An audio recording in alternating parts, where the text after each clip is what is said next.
ሰላማዊት ነኝ። ዛሬ ደግሞ ይኸውላችሁ 3 ኩባያ ዱቄት አለኝ። 2 እንቁላል ጨምሬያለሁ። ሩብ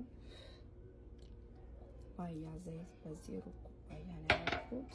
ሩብና በጣም ትንሽ ዘይት። ይሄ ደግሞ ግማሽ ወተት ነው።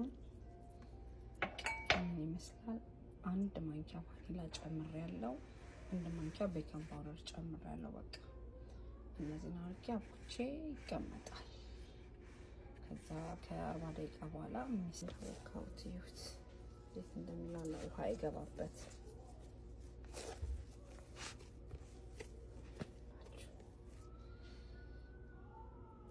ሰላም እንዴት ናችሁ? ሰላማዊት ነኝ። ዛሬ ደግሞ ይኸውላችሁ ሊጣለኝ ሬሲፒ ዳቦ ካኩን አሳይቻችኋለሁ። እዚህ ጋር ይኸውላችሁ ቅቤ አለ።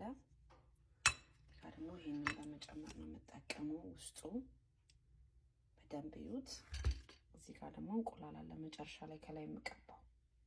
ይኸውላችሁ ሊጡን እንዲቆራርጬዋለሁ። አሁን ተለያየ በትንንሽ ሳይዝ አድርጌዋለሁ። እዚህ ጋር ደግሞ የምሰራውን ያሳያችኋለሁ። እንግዲህ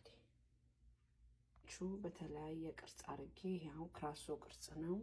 ይሄ እንደዚህ ከብ ነው። እንደዚህ አድርጌ ውስጡ ከትቻለሁ። ውስጡ እነዚህ ያሉት ይሄ ያለው ይሄንንም እንደዚህ አሁን 4 ማዕዘን ስኩዌር ሳይዝ አድርጌያለሁ። ይኸውላችሁ ይሄንን እንደዚህ 4 ማዕዘን ካረኩ በኋላ ቅቤ ውስጡ ቀባዋለሁ። ቅድም ያቀለጥኩትም ማለት ነው። ይሄንን ማለት ነው ውስጡ መቀባው ተቀብቷል። አሁን እንግዲህ ምሰራው ላሳያችሁ። ይኸውላችሁ እዚህ ጋር ቀብቼዋለሁ። አሁን ይሄንን አድርጌያለሁ። ይሄ ሌላኛው እንደዚህ በ4 ማዕዘን ተዳመጣለ። በጣም በስሱ ነው መዳመጥ ያለበት።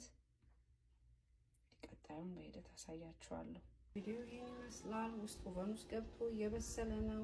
በኋላ ደግሞ ሲወጣ አሳያችኋለሁ። እጅግ የሚያምር ነው። ግማሹ ፊት ፍንክት ያለ እንደ አበባ ነው እና እዩት። ብቻ በጣም ነው የሚያምረው። እንዴት እንደሚያምር እዩት። ይሄ ስትሮበሪ የወጣው እኔ የከፈትኳቸው ናቸውና እንዴት እንደሚያምር በኋላ ሲቀዘቅዝ ሳነሳው አሳያችኋለሁ። እዩት።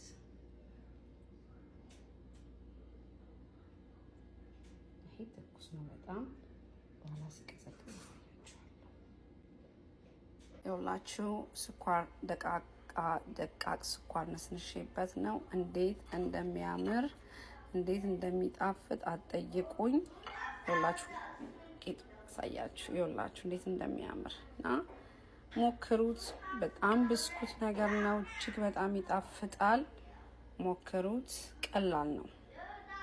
ላይክ፣ ኮሜንት፣ ሰብስክራይብ፣ ሼር። ይኸውላችሁ እንዴት እንደሚያምር እጅግ ስኖ ነው። ስኳር ነስንሼበት ነው። እዚህ ጋር ስኳር ነስንሼበት ነው እና ላይክ፣ ኮሜንት፣ ሰብስክራይብ፣ ሼር። በጣም ነው የሚያምረው። ውስጡን እዩት። ይኸውላችሁ በጣም ነው የሚያምረው።